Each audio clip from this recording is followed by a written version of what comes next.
எல்லாருக்கும் வணக்கம். Welcome to KK collections.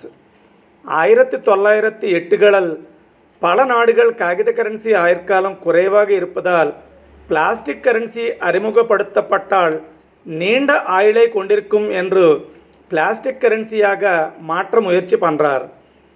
$5 முகமதிப்பு கொண்ட பிளாஸ்டிக் கரன்சியை அச்சடித்த முதல் நாடு ஆஸ்திரேலியா. இந்த காணொளியில் குக் ஐலாண்ட்ஸ் நாடு அச்சடித்த $3 பிளாஸ்டிக் கரன்சி பற்றி தெரிந்து கொள்வோம். குக் ஐலாண்ட்ஸ் நாடு என்பது பசிபிக் பெருள்ள கடலில் பாலினேஷியா பத்தியில் உள்ள ஒரு தீவு நாட்டு. இது 15 தீவுகளின் குழுவாகும். இது 1992இல் ஐக்கிய நாடுகள் சபையால் ஒரு நாடாக அங்கீகரிக்கப்பட்டது. குக் ஐலாண்ட் டாலர் மற்றும் நியூசிலாந்து டாலர் ஆகியவையும் இந்த நாட்டில் புழக்கத்தில் உள்ளன. 100 சதுர மைல்களுக்கும் குறைவான பரப்பளவை கொண்ட இந்த நாட்டில் 15,040 மக்கள் மட்டுமே உள்ளனர். இந்த நாட்டில் 1987ஆம் ஆண்டு முதல் கரன்சி நோட்டுகள் அச்சடிக்கப்பட்டு வருகிறது.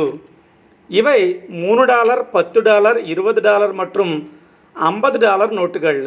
இந்த நாடு 2021 முதல் முறையாக பாலிமர் கரன்சி நோட்டை வெளியிடுகிறது. முதலில் இந்த நோட்டின் முகப்பில் என்ன இருக்கிறது என்று பார்ப்போம். இந்த நோட்டு முன்புறத்தில் ஐனா என்று புராண உயிரினும் கையில் தேங்காய் வைத்துக்கொண்ட சுறாமின் மீது சவாரி செய்வது போல் சித்தரிக்கப்பட்டுள்ளது. இந்த சுறாவிற்கும் ஒரு பெயர் உண்டு. அதன் பெயர் மேங்கோ. ஆளுநரின் கையெழுத்து மற்றும் இதர விவரங்களை இங்கே பார்க்கலாம். இதன் முகமதிப்பு $3. இதன் பின்பகுதியை இன்னொரு முறை பார்ப்போம். இந்த நோட்டின் பின்புறத்தில் வரிசை எண் மற்றும் ஃபிஷிங் கேனோய் அச்சடிக்கப்பட்டுள்ளது. என்றால் இந்த நாடு பெரும்பாலும் மீன்பிடியை நம்பியே உள்ளது. கூடுதலாக டெரங்கோ கடவுள் அச்சடிப்பட்டது.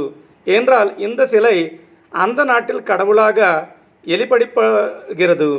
இது போன்ற கரன்சி நோட்டை நீங்கள் இதற்கு முன் பார்த்திருந்தால் கமெண்ட் செய்வோம்.